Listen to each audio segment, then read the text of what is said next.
Hello everyone, my name is Joanne Lockwood and I'm your host for the Inclusion Bites podcast. In this series, I have interviewed a number of amazing people and simply had a conversation around the subject of inclusion, belonging, and generally making the world a better place for everyone to thrive. If you'd like to join me in the future, then please do drop me a line to joe.lockwood@seechangehappen.co.uk. That's SEE changehappen.co.uk. You can catch up with all of the previous shows on iTunes, Spotify, and the usual places. So plug in your headphones, grab a decaf, and let's get going. Today is episode 88 with the title Adversity and Authentic Leadership. And I have the absolute honor and privilege to welcome Samreen McGregor. Samreen describes herself as an executive coach and a strategic advisor to leaders and organizations, and she encourages others to see adversity and trauma as a catalyst for empowerment. When I asked Samreen to describe her superpower, she said it is her unique blend of multicultural insight and transformative executive coaching expertise that she brings to the world. Hello, Samreen. Welcome to the show. Thank you, Joe. It's great to be here today. Pleasure. It's really great. I've had a great time chatting to you in the green room before we've gone live here. I can't wait to find out more. I'm really excited about this. So, Samreen, adversity and authentic leadership. What does that mean? Great start. So, look, there's two different words there. I guess I want to speak about. One is one that's very core to me, and certainly been core to me in my conscious life over the last 6 or 7 years, and that's adversity. And in the current backdrop that we all share, whether it's the last 4 or 5 years, before and during and after the pandemic, or whether it's the very current, what I would call polycrisis of a socio-political, economic, environmental, health.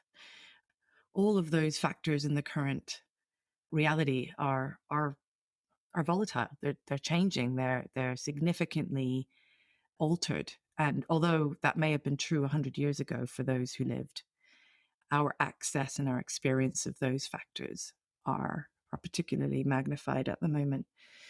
And so adversity is really something that I would suggest not many of us escape.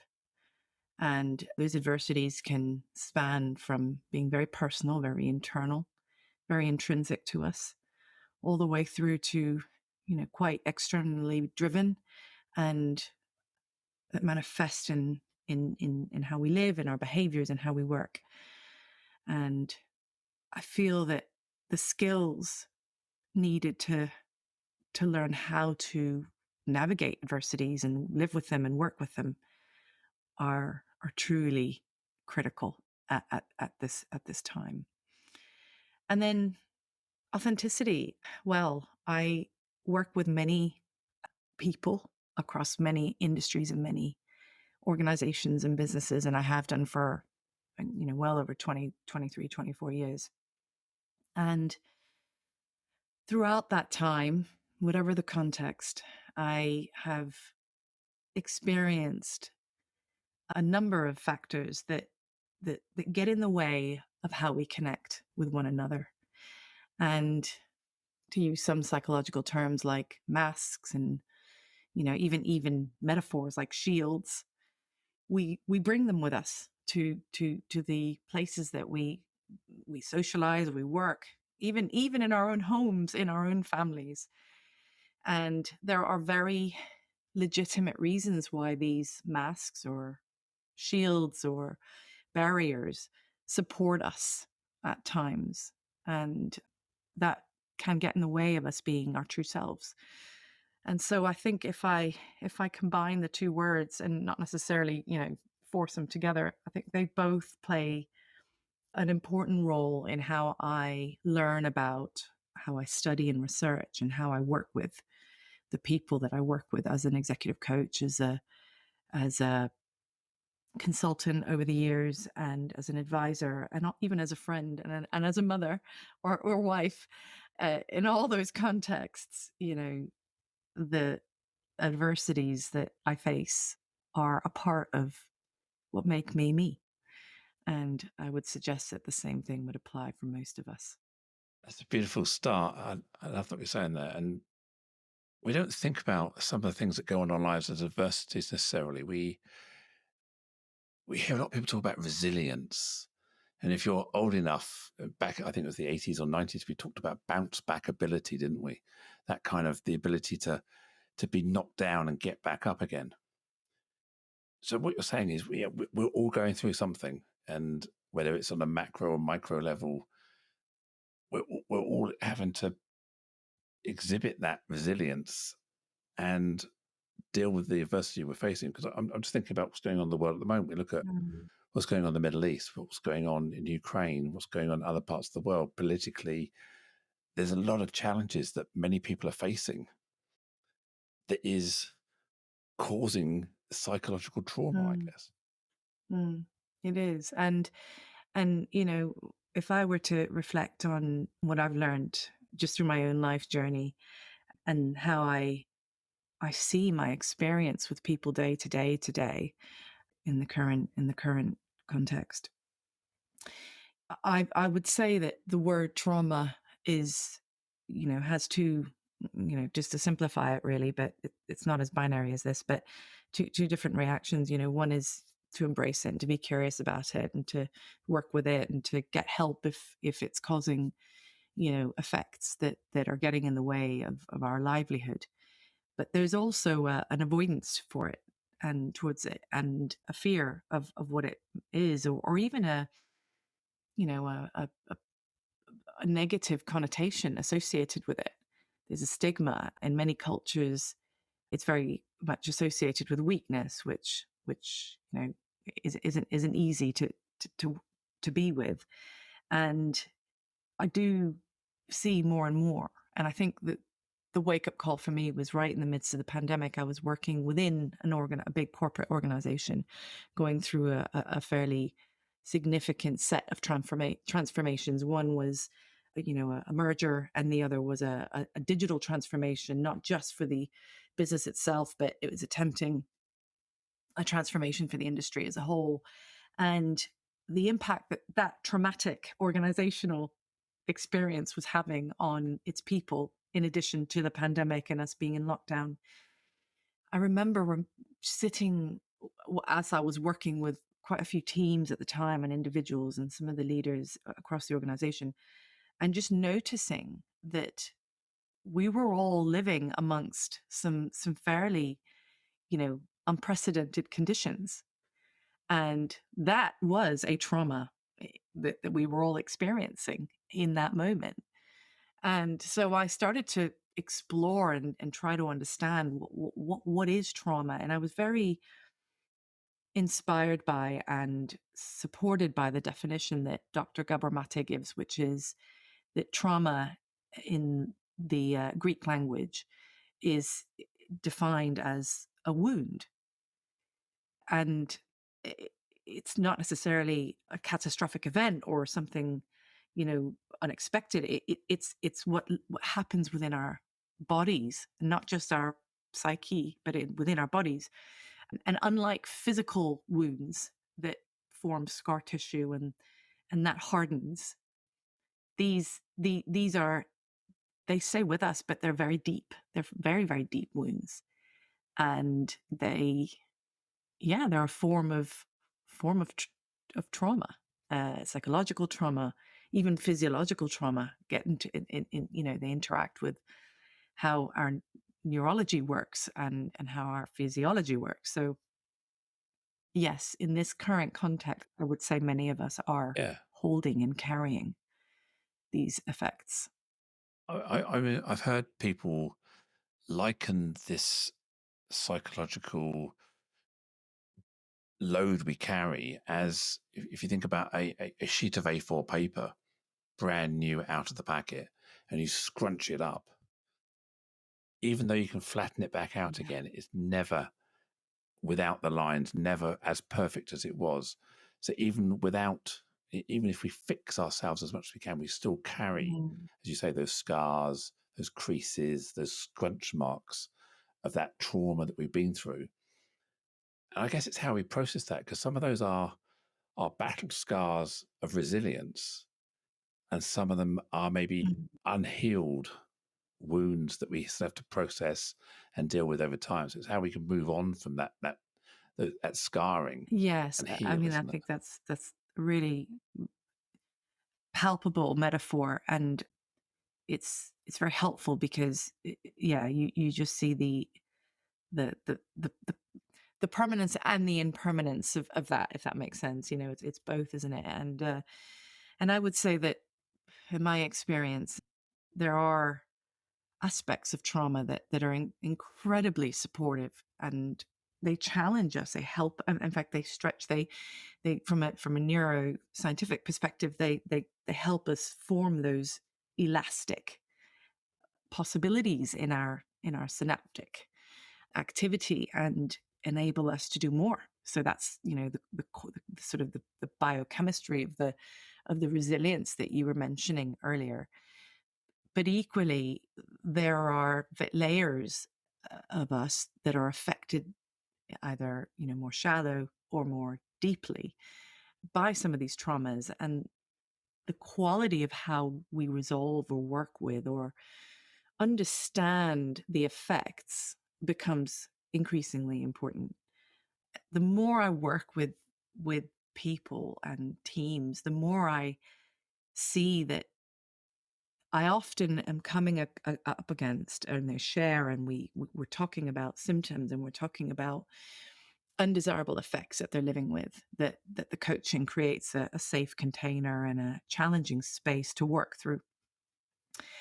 And I think the thing that I've realized is that the hidden effects, the unseen but felt effects of those unresolved aspects that live within us can be quite obscure, really subtle. And but when we start to notice some of the connections between how they live within us and then how they influence our reactions, our responses, our behaviors, the actions we take, even how we feel, you know, generally how we, the more I realize how important it is for us to truly understand some of these connections and the possibilities that come from learning how to not necessarily resolve them, because sometimes they're not fully resolvable, but it's actually acknowledge them and notice they're there so that we can regulate how we are responding and acting and behaving. Yeah, I can imagine where if you're constantly having reinforced messaging through trauma, it can affect your sense of self. You internalize a negative state of who you are, your emotions, and they become self fulfilling. This internalization could become self fulfilling, hard to move on, plays into imposter syndrome or limiting beliefs, or triggers anxiety when certain scenarios are relived. And that must be really, I guess everyone's going to be different on this and the way people deal with that, but it's going to exhibit itself in stress, different ways of communicating, less responsive. Their emotional intelligence takes a hit and they may not be as self-aware of their behaviors. All these kind of things kick in when you're trying to maybe work through those traumas of the past, even though they're maybe Yeah. subliminal. You don't know you're going through that trauma or reliving that, but there's something that's triggering It you. is. I mean, you know, I recently did a talk, and I'll share the story that I shared during that talk because it was one that came to me as I was preparing and classifying different versions of trauma. And I think it's important to notice that, you know, some of us, you know, might respond and go, oh, you know, I've never been traumatized because I've never really had anything really significant happen to me. But, you know, I started to explore that spectrum. You know, you've got these these moment to moment events that happen. Some of the typical, you know, contexts for that are childhood, and in during childhood we experience adversities, traumas, challenges. They could be anything, and they form an imprint. They form some sort of imprint, and the extent to which those imprints are negative or a wound that can, sort of follow on later on in life will determine whether it's a trauma or not.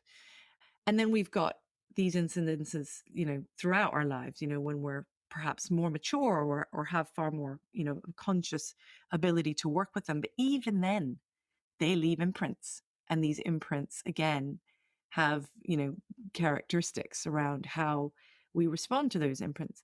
And sometimes they're connected to our childhood. Sometimes they're just connected. And so I'll share two stories that maybe brings this to life. But the first story, the one that I mentioned in the talk, my dad is a very bright man. He's Indian. He's from India, because I'm half Venezuelan, half Indian.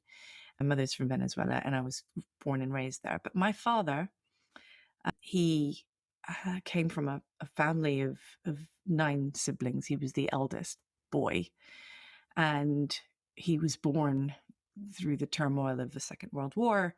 And when his 2 youngest brothers were born, his father had already retired. And he was burdened with this mantle of responsibility that, he would have to, and in those families, it was a Muslim family, it was very important, that the eldest brother, the eldest boy, looked after there was the second kin. And he, his grit bore fruit, because he got a, full research fellowship to Stanford University in the US, took a boat, a big ship, and, went to Stanford and ended up with a PhD, a master's, and then a PhD rather. And then he did another PhD, by the way, later on. This is what my dad's like. And by then, his family had been forced out of India through the partition. And so thankfully he was able to provide quite a lot for his family. Now, the relevance of that story is the weight of a word he used towards me throughout my life. And the word was stupid. I know it sounds a bit embarrassing to even say it. It's like so trivial. It seems really ridiculous, actually, when I even say it out loud. But throughout my childhood, he did call me stupid a lot. And he still does, by the way. And I'm nearly 50. So it's that kind of, it's gone on and on and on. And I remember in my teenage years and maybe early 20s when I'd get really angry and say, why do you keep calling me that? It doesn't matter what it is, whether I've stacked the dish wrong, and my dad's quite OCD in the kitchen, or whether I've answered an algebraic equation wrongly, or whether I've made a decision with a boyfriend that wasn't one that he'd like. All of these different examples were all classified for him as stupid. And what I realized later on in life, and again, this has taken quite a lot of personal work, is that my relationships with bosses, often male, I would go above and beyond my call of duty to make sure that I didn't come across as inadequate or stupid. So I'd work myself solidly. My ambition sometimes gets the best of me, and I would, do anything to get the acknowledgement, the feedback that not only was my work complete, but it was outstanding. And the more I got this positive feedback, the more I'd seek out these challenges and relationships. And it was extraordinary. And to the detriment of my relationships, as in friendships, even my relationships at home. I'm a mother, I've got 2 children, and at times my ability to be a good parent. But at work, it was my ability to set boundaries and manage them. So it's a very trivial word used frequently and often. And look at the impact it had on my behaviors professionally. It's listen to you speak, and I too am a survivor of the word stupid. Throughout my life, my father used to use that kind of word, or if not that word, but trivialized my contribution to something, Mm. my effort, my attempt. He, I went through a cycle where he would never let me write anything in ink until I'd written it in pencil first. He checked it was okay, and then I could ink over the top of it. So if I was writing an application form for a job or something when I was in my teens, or if I was writing some homework for school, I had to write it out in pencil first, make sure that it's done correctly, and then I was allowed to ink it over because there was no trust. I wasn't allowed to make mistakes. And I think when we talk about things like psychological safety, you Mm. need to allow people to make mistakes because you don't learn by getting things right first time every time. You don't know where you're going wrong. So I have a similar history in trying to prove everybody else wrong about me. Mm. It's driven me, but it also manifests itself as Mm. in procrastination. I won't start things unless I can finish them perfectly, and I've had to recalibrate perfect to being good enough, and I've started to understand that good enough is good enough, and yeah, unless you're a brain surgeon, perfect is the only outcome. But good enough for most things. It's the 80-20. I've had to learn about 80-20. I've had to learn that perfection is the enemy of progress, etc., etc. But it's taken me a lot of my life, and I still have those flashbacks of not being able to do things unless I can Mm. do them better than anybody else. And I also seek a bit of validation and personal validation. And I don't hunger for well done, but I want people to know that I'm the best I can be, even if it's just them giving me a nod Mm. or talking to me or treating me in the way that go, yeah, Joanne's really good at this, or Joanne's top of the class, and I end up gravitating to senior Mm. roles purely because I want to keep testing myself and testing myself and testing myself. So it's you've what you're saying there Oh, I resonates can see that. deeply And in me all as of well. those examples are, I really connect with. And it's interesting that i- i- i- i- in an organization or in any sort of corporate context or organizational context, we've got individuals who are coming with these sorts of versions of these sorts of experiences, and whether they're a deep wound that's affected them, some people are less affected, and there might be other factors, or who they are. Carl Jung would say that their disposition would be different. Yeah. But actually, what's interesting is that in many organizations, there's an intent to set psychological safety and create those sorts of messages, narratives, conditions, expectations. But this part of the puzzle plays a significant role. It doesn't matter how many times you expect leaders or cultures to shift in line with some of these factors and conditions that are needed to invite, for example, inclusivity or a sense of belonging. And I'm sure we'll talk a little bit about belonging, because I've certainly had real challenges belonging in many contexts throughout my own life story. And all of these expectations are only one part of the equation. And the part of the equation that involves the individuals themselves truly understanding how to receive that message, how to engage with it, how their own personal story, like you and I have just shared, might interfere with their ability to to adapt in line with some of these expectations. It's quite challenging. It's quite hard. Hmm.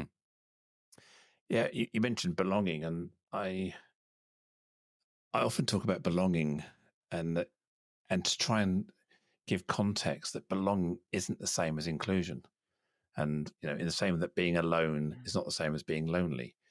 There's the nuances, and you can be included Yeah. yet still not feel belonging. That's so. I mean, how does that manifest itself for you? I've got my own anecdote, but I'd love to hear your Well, and I'd love to manifestation hear of yours too. belongingness, if you We'll like. have to change that. How do So, you know? so look, I as I explained my sort of national background, my father in the end married a Venezuelan woman who he met at Stanford, actually, and then he followed her to Venezuela, and he was lucky because he was a petroleum engineer, and Venezuela is a very rich oil, well, has been a rich oil country for many years. And I was born there along with my brother. He was 7 years older than I was. And we went to an international school because both my parents had studied in the States. So they wanted us to learn English firsthand and be bilingual and have that international. So, and, the teachers that taught at this school were highly likely to be American because of the geographical location of Venezuela. And I found it was great in many respects because there's lots of different cultures. But those who were Venezuelan and who were in the international school tended to have some international flair to them, many of which also continue to have more of a Venezuelan background. But then you had Americans who came from the States, would come and live there, or any other nationality. Some would travel and, be either diplomatic children and, would travel and live elsewhere. But the effect of all that was, I ended up having quite a mishmash of an understanding of what my core identity was nationally. And to make things even more confusing, and this was very confusing, my father had been persuaded by a medic that it wasn't advisable to teach a child more than one language at a time. So although I was learning Spanish and English at school, and I was living in Venezuela, so we all spoke Spanish, at home we were only to speak in English. And it was see, my mother tongue is Spanish, and we weren't allowed to speak Spanish. And to this day, it's really interesting, Joe, because my brother and I never speak in Spanish together, even though both of us are fluent. My mother and I was in the car with a friend the other day, in fact, on Sunday, and I called my mum and we were talking in English, and she goes, "Do you know?" And she was Dutch, and she said, "Do you ever speak to your mum in Spanish?" I'm like, "Well, actually, sometimes, not really." And it's that kind of thing that happens often.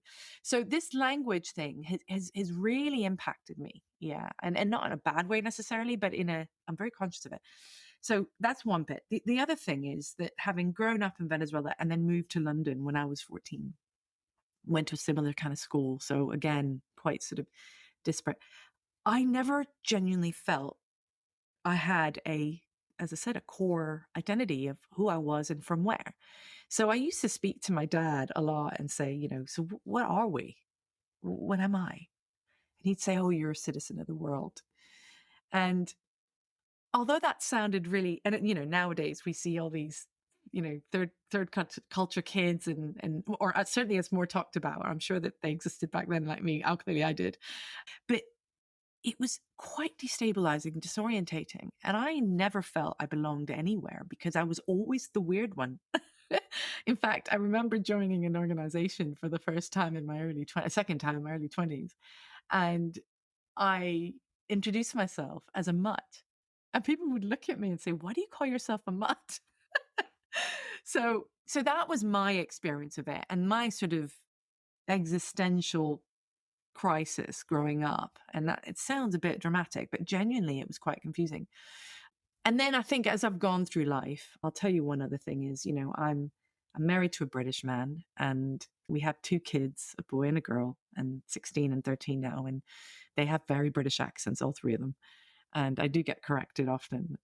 And yeah, the references are different. Sometimes it just feels a bit alienating. And I can't go back to Venezuela. The situation there has been unfortunately not great. We have traveled to India, but it's yeah, I'm never quite like everyone else. I don't know if that makes sense. Can I ask a question? So what's your internal in your head language? What do you count to 10 in, or add up, or do you English. dream in? Do you dream No, in English or yeah, Spanish? yeah. But I have dreamt in both. English. If I'm in Spain or in Venezuela or in a Spanish speaking country, I will dream. It's funny. It's a conversation I've had recently because we were in Spain for last summer or 2 summers ago. And I was dreaming in Spanish by the third day because I'm very, Yeah. So you can drop into oh, I totally do. native mode without having to translate from I'm Spanish back totally to native. English. And it's You funny are because when native people in it. who only know me as speaking English see me speak Spanish, they're like, because my whole mannerisms change and I'm totally Latin and, so I do have both. Yeah. I don't use it as much though, sadly. I think it's fascinating that you communicate with your mum, who is native Yeah. Spanish speaking in English, and this. I mean, I find that whenever I'm with a group of multinational people at a conference or around the world, everyone Yeah. tends to gravitate to English. And I've noticed this. I was having a conversation with a couple of Dutch people, and I stepped out of the In conversation. English. The two Dutch people kept talking in English, and they looked at each other and said, "Can we just swap to Dutch? Is that okay, everybody?" So they just we need to have a proper conversation now in Dutch. And I think as a native English speaker, and that's my only real language, I'm very privileged Mm. that a lot of the world will default to English in the absence of any other common language, and it's you don't realize Mm. how lucky I am of being in a, even if it's not the most popular language in the world, it's quite a dominant It language of is. It's the business and commerce and majority, stuff. isn't it? It is. It's definitely, yeah, in working life. Yeah. Yeah. I Yeah. I promised you my story, I suppose. So I didn't realize about belonging for a long time in my life. I think, I suppose I marched through life hunting for something Mm. that I could never find. It was like this you're always, turning over each stone, turning over each rock, looking for something more, getting yourself into things, hoping that the destination or the end of this journey would be the thing I was looking for all of my life. And I kept hunting and hunting and hunting and never found it. I think when I got into my mid-40s, that's when my gender identity kind of started to become quite dominant in my thinking. And also, it started me thinking about I had an IT career. I ran IT companies for 20 odd years. It started me realizing that wasn't my Mm. destiny either.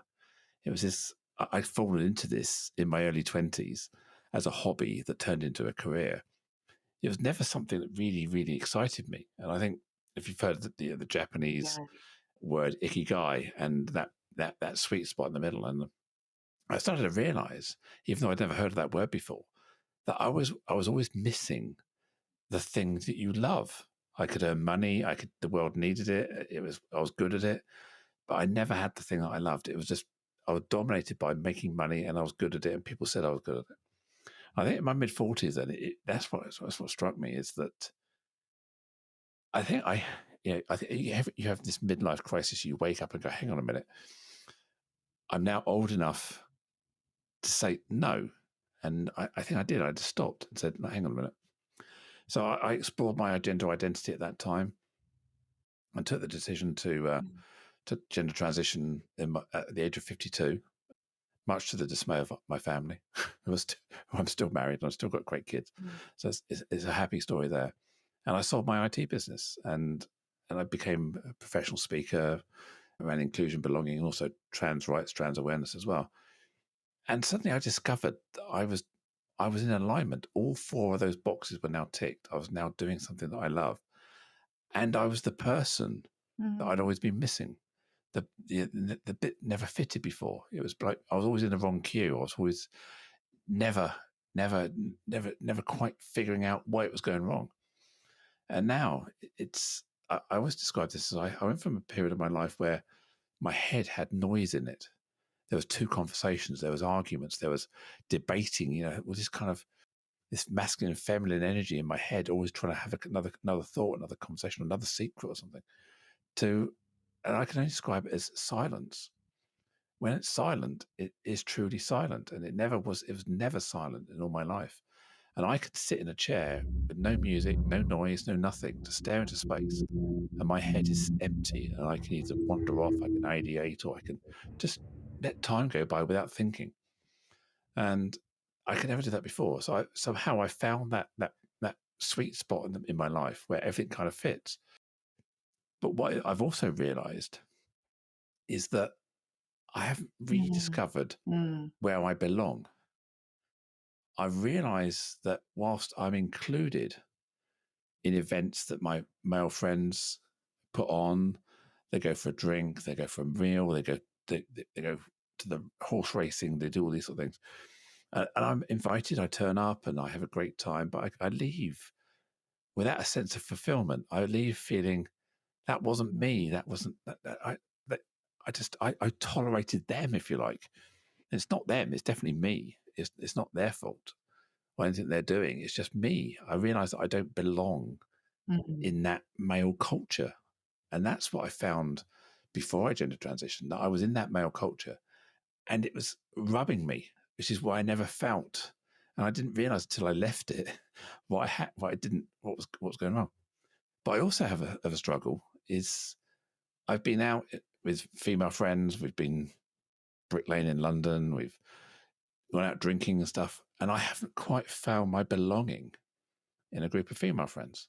I don't have the same shared lived experience. I don't have the same growing up at school, all the kind of things that young girls, young women, mm, teenage women go through.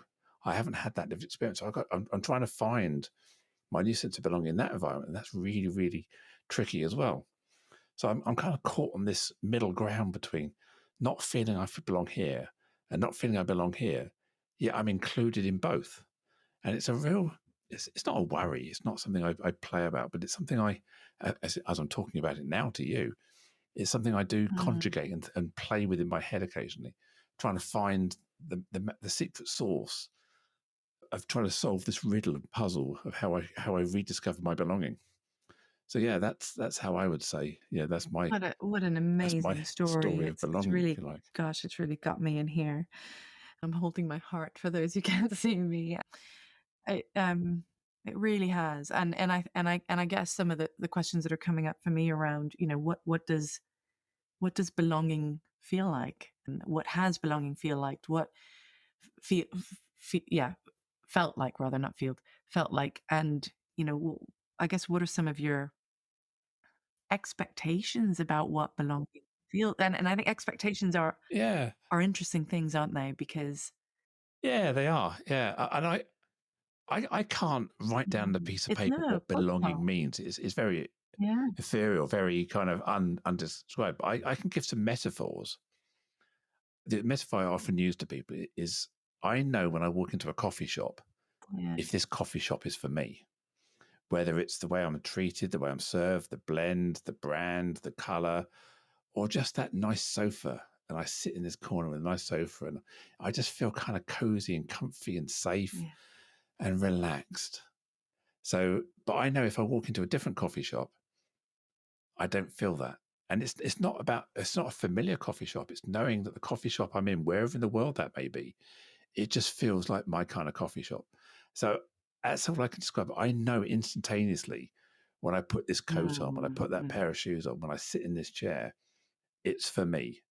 And that's how I describe it. And I often use if you remember the mm. sitcom Cheers, there's a bar where everyone knows your name. And I always listen to the theme tune and it just brings that sense of belonging. You walk in there and it's my place. And that's how I describe belonging. That I don't have to think about anything other than just being me and being who I am. And it kind of works.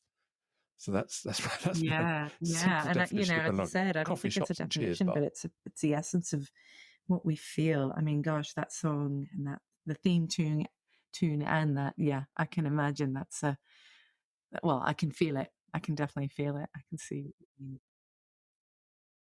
I think many of us felt that if you ever watch Friends, and rest in peace Matthew Perry, that central Yes, perk, yes. the coffee shop they were in, that Mm, was their happy place, their sense of belonging. It was kind of them, wasn't it? And I think the root of it is that. I think that's why so many people resonated with that sitcom because it was that created a belongingness in you. You wanted to be in that flat. You wanted 100%, to be in that coffee shop. absolutely. And no matter what happened, it was containing them all, wasn't it? It was just a really safe and yeah, Yeah. mm, And they drop in. They if it's one of them or yeah. two of them, or someone will come in and join them. And yeah, it's yeah. That's.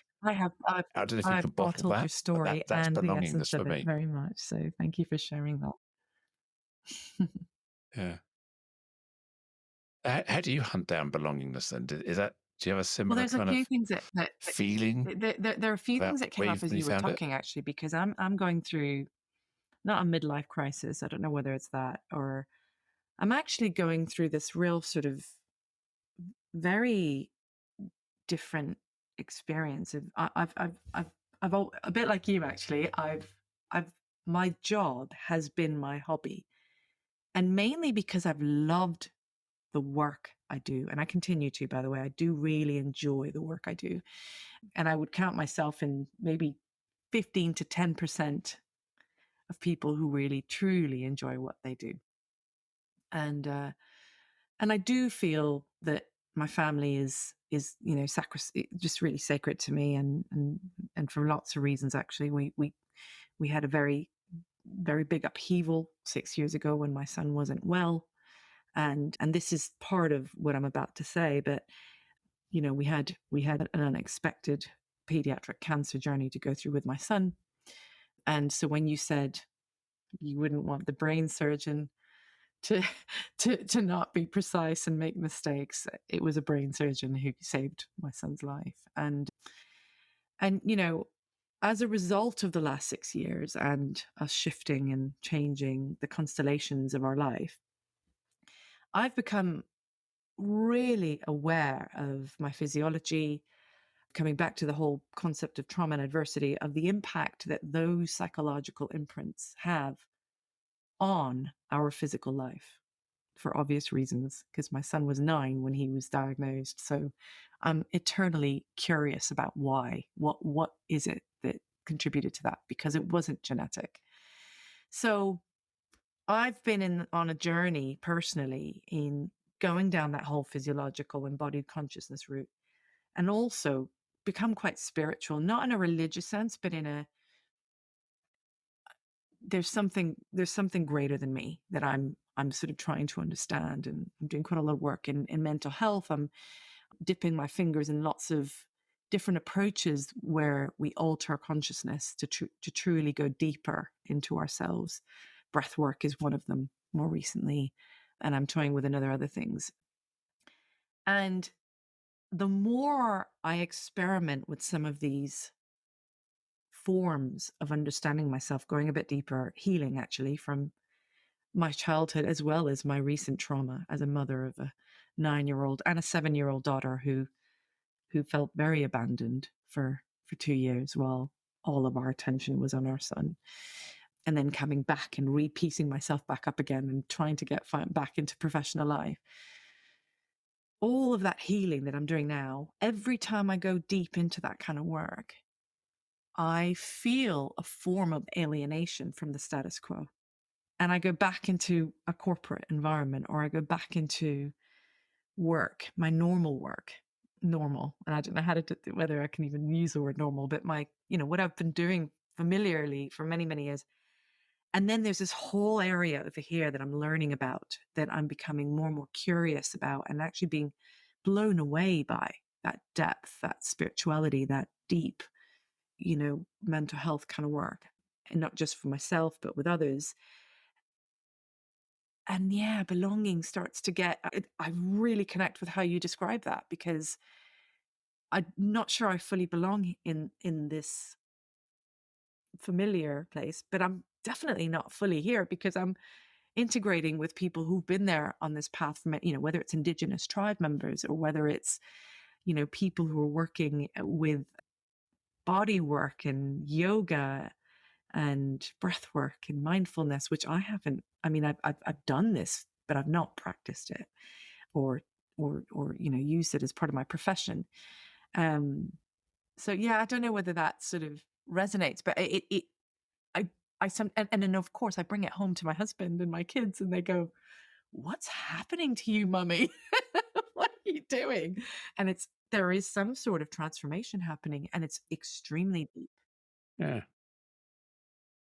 Do you find yourself in an eternal battle trying to find the why and the reason for something, or are you able to have a self-affirmation? You can step out of the why, not needing to know why. Both, It just both. is. I would You're say, able to and do there are that, or times when I'm in my little, yeah, why is this, everything was fine. why am I having to sort of, ruffle my own feathers, put it that way, or the feathers of my life? And then there are times when I just feel it's absolutely right. It feels like this is my calling. I'm seeing things. My vision for the next 20 years is clarifying at a fairly rapid pace, and I don't even need to know why. It just feels like it's So I was going through my reinvention, reboot, however you want to describe it. A lot of my trauma and pain and confusion, all those kind of words, were driven out of trying to rationalize, because I was a logical person. I had to be able to solve this problem. Why? Why was I trans, or was I trans enough, or was I just kidding myself? Could I just shut the lid and get on with life? Just don't be silly, get on with it. And I think, I went through some dark times over a few months. Never depression, but yeah, certainly crying, couldn't out of bed, didn't understand who I was, couldn't sleep. And it was just the affirmation that I am. That was the answer to every question, every self-doubt, every confusion I had. It didn't have to have a why. It just was. It just is. And even now, when someone says to me, what's being trans all about? And I say, I don't know. I can't explain it. I just am. It just is. There's no reason. There's no logic. You can debate with me all you like around this biological fact or that biological fact or this opinion, that opinion. I just shrug my shoulders and go, that's fine.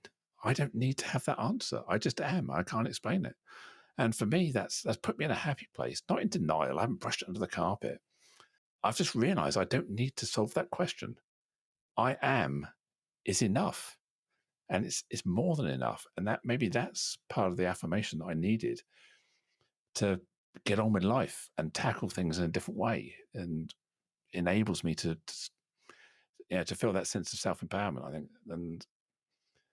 But not everyone's able to find that, are they? I think that's kind of when we were talking about earlier about the trauma, the adversity, we get locked into that place where we can't find the light at the end of the tunnel, or can't find the Absolutely. combination to the And lock. I'm just curious. That's what people are struggling with, isn't it? Curiosity, perspective. I'm just asking. So, how did you find your I am? Where did it come from? How did you meet it? I think. I'm a very visual person. I when I'm asleep and when I'm ideating, when I'm thinking, whatever it may be, I imagine myself walking down a path into, if I'm going to do something tomorrow, I will play through what the road looks like, what the car looks like, what the journey looks like, what the car park looks like, how I open the front door, how I get into there. So I visualize the entire journey in my head. So, and I think what happened was I was doing all of these scenarios and all these permutations, trying to find the door that would open. I think I just got to the point where my brain sort of said, you're okay here. You don't need to find a door. You don't need to get out of here. You just got to find your happy place. You just got to find yourself now. And then I think just that one realization, then everything just disappeared. There was no doors. There was no barriers. There's no fence. There's nothing holding me in anymore. I was now free of those mind barriers that I had, because I didn't have to justify myself to anybody. And I use another metaphor or example with in the first Matrix film, right at the end, after all of the film, Keanu Reeves and Neo is flying through the air because he sussed out that he isn't governed by social constructs and rules.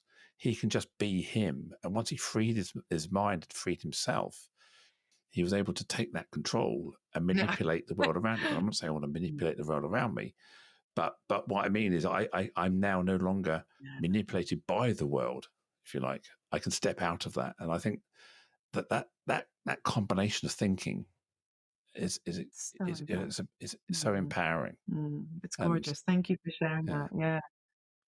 So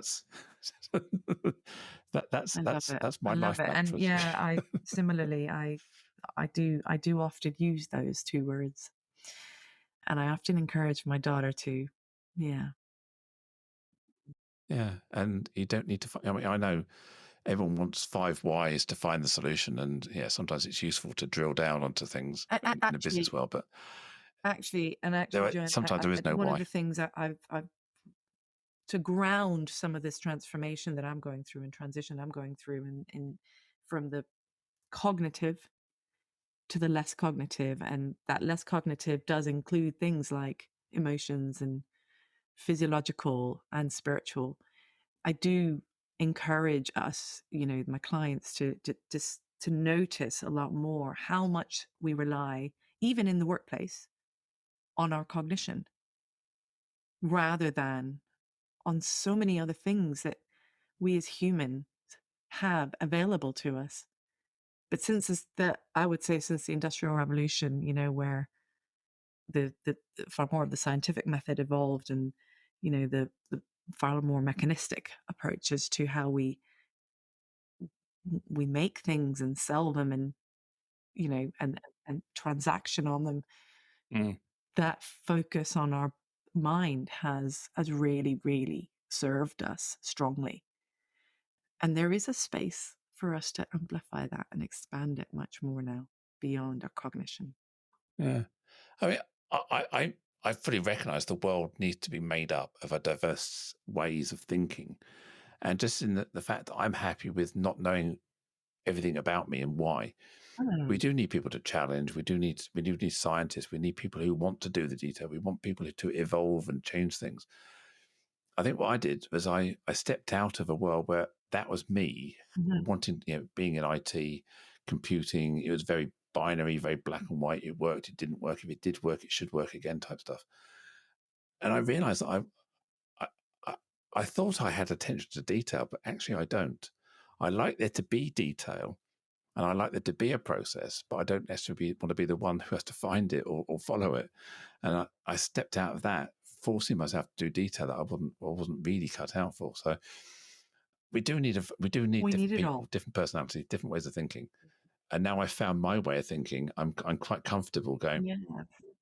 that's not me anymore. No, I don't need to play that game.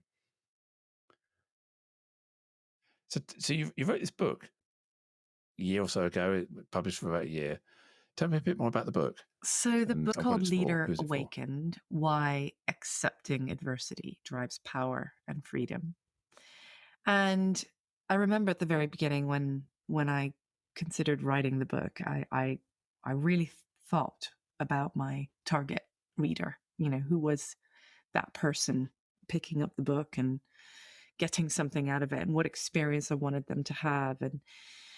And look, I think that it served three purposes for myself, and my aspiration is that it it catalyzes something for the target readers. I think that the first purpose it served for me was it was a really important catharsis. And the catharsis for me was because I believe that in order for us to be alive and well, and maintain a healthy well-being, but also do the things that really motivate us, and be aspirational, and sort of have some sort of proportion between those different forces in our lives. um I felt it was important that people recognize what are the things that happen in our life stories that then have an imprint, and that guide us through life, consciously or unconsciously. So that was the second purpose, and it's articulating it by telling a story. And there's several stories about me. There are several stories about the clients I've worked with, and that's individual clients as well as organizations within which I've worked, as well as specific teams. So there's some really lovely cases in there that bring to life a lot of the concepts. And then there are trends and research topics in there that have formed my professional suite of interventions. Not all of them, but a lot of them. And so really the third thing for me was the purpose was to showcase how I work, and the impact it has and the difference it makes with those individuals and those teams and groups that I work with, and organizations with whom I've worked. What I really want it to bring the reader that picks it up and immerses himself in the stories and in some of the topics is to look in the mirror, but not just to allow that image or that light to bounce back, to go a bit deeper. I introduce a concept called refraction, which is a physics concept a bit like reflection. But if the speed at which the light hits the surface is slower, it can actually shift the angle of the outcome of that refraction. So I'm encouraging leaders, people, and I believe most of us are leaders in some context, whether it's a parent, whether it's a professional in a functional context, whether it's I don't know, someone in a current government position in one of the current, you know, well, I don't know, nations that are certainly going through quite a lot of challenge. We're all leaders in our own right, and so I'd really encourage leaders to slow down, to take the space to really reflect and understand themselves at a deeper level, to also step back and look at the context around them and the bigger picture. So I offer things like systemic thinking to help really understand and amplify how you might understand the context around you. And most of all, it's really a compassionate companion for people wanting to understand themselves and their relationships and their own health and well-being better. Wow. Wow.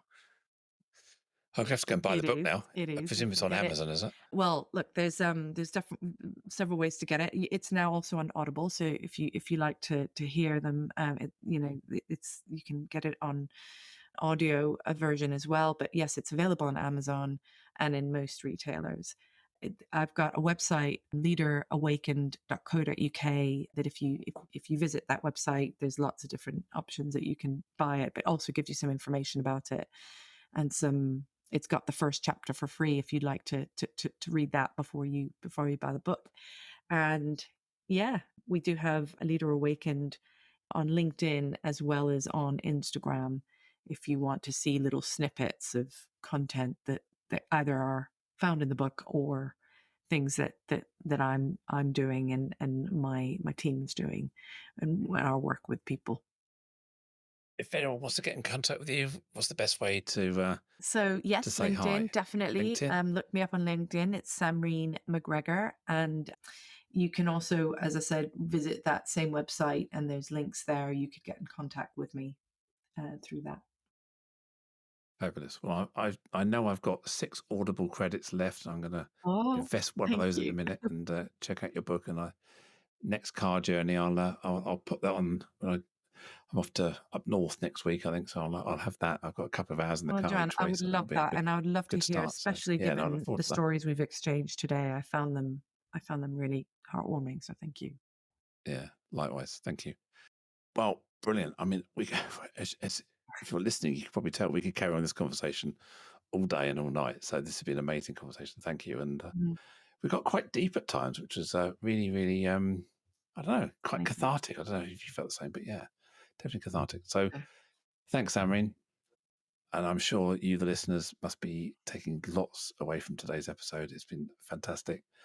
Thank you for tuning in. Thank you for getting to the end and staying with us. Thank you. If you're not already subscribed, please do subscribe to keep updated on future episodes of the Inclusion Bites podcast. That's BITES. Share the love. Tell your friends, tell your colleagues. Find us on iTunes, Apple Podcasts, Google Podcasts. We're everywhere. Leave us a review. Please leave us a review. Give us 5 stars and tell us how much you love us. I've got a number of other exciting guests lined up that I'm sure you'll be equally inspired by over the next few weeks and months. And of course, if you're listening and you'd love to be a guest, I'd love to have you on the show. So please drop me a line to joe.lockwood@seechangehappen.co.uk. And if you've got any suggestions on how we can improve, I'd love to hear those as well. And finally, my name is Joanne Lockwood, and it's been an absolute pleasure to host this podcast for you today. Catch you next time. Bye.